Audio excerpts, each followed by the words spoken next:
The Tower of Babel incident was preceded by an earlier attempt to get rid of humans because they were already posing a prior threat to the gods. Again, this indicates an ultimate act of oppression that outlined the control that the gods maintained over the slave species while plotting their complete demise.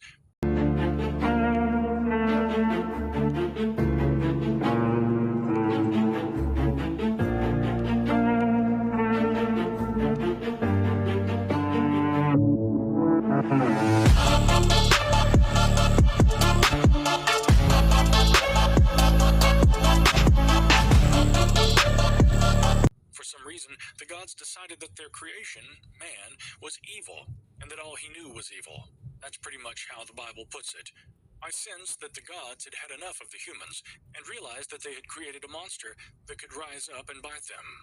The Sumerian tablets tell the story of an impending tidal wave that would destroy most of humanity, especially those who lived near the coastal areas. In December 2004, we saw how easily 300,000 people died from a relatively small tsunami in large parts of the world.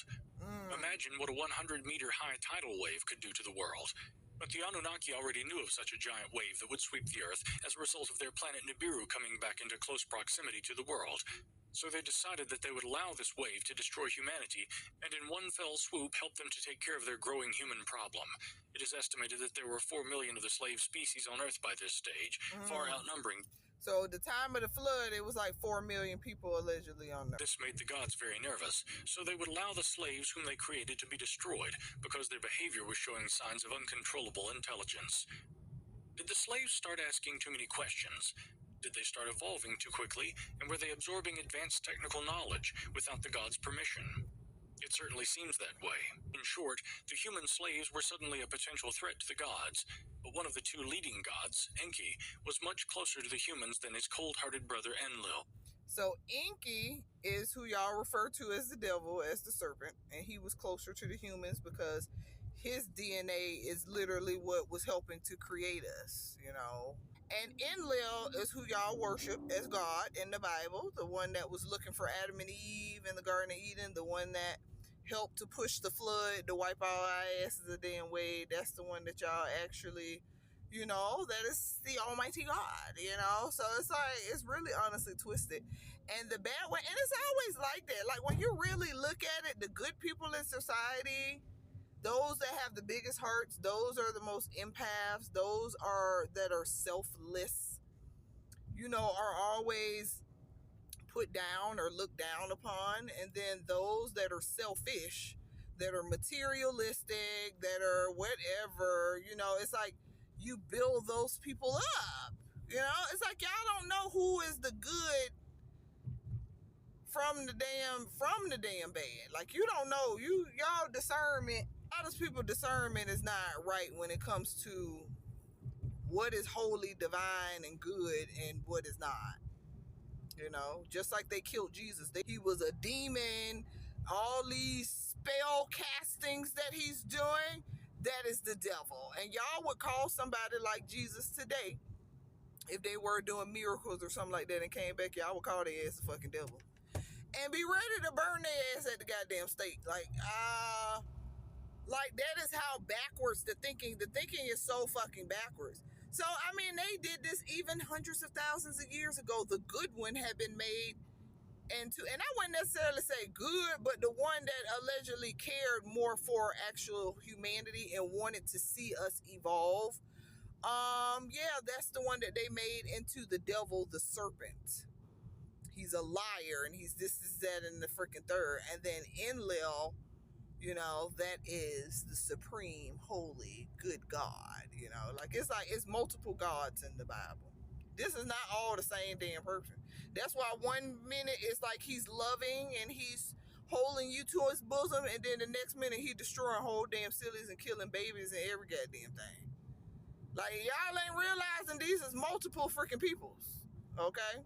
DNA genetic manipulation, Lemuria was classified as a successful project. Approximately in the third quarter of our time in Lemuria, many other star nations, especially Lyrans, expressed interest in joining us, and we agreed. Okay. We knew it would mean expanding our living space, so we explored the inner Earth. Eventually, With our Syrian brothers and sisters, we developed inner cities on Earth that still fully function today. We did much more than push the buttons. We are explaining this clearly so you can relate to us and our experiences. Our bodies in Atlantis were not good at performing physical tasks and were constantly becoming increasingly ill from the atmosphere. Thus, we needed to come to the rejuvenation temple often, much more often than in Lemurian times. Okay. The original agreement was to use animal DNA since plant DNA was not working as efficiently as we needed to sustain our desired physical body. So all these other star nations, which is 12 of them, all agreed and was like, okay, but you guys can only use the animal DNA.